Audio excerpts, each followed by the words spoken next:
నమస్తే, welcome to even TV Telugu news.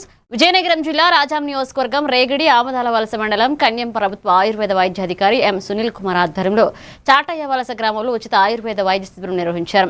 వేసవిలో తీసుకోవాల్సిన జాగ్రత్తలపై అవగాహన కల్పిస్తూ కేళ్ల నొప్పులు, వాత రోగాలు, అలాగే మధుమేహం, రక్తపోటు, జీర్ణ సంబంధిత వ్యాధులకు 60 మందికి వైద్య పరీక్షలు చేసి మందులు పంపిణీ చేశారు.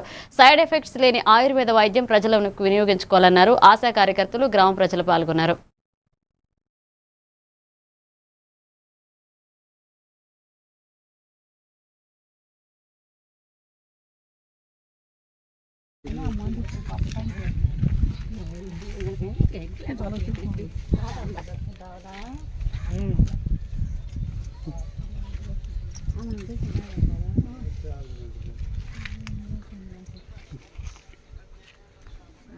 ఒకసారి ఎలా ఇటు అలా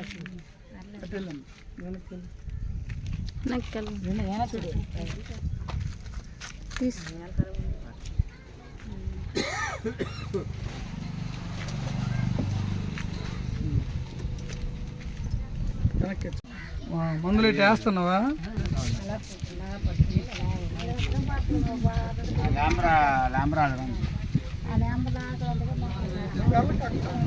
అక్కడ ఉండి అలా తెప్పిస్తారు.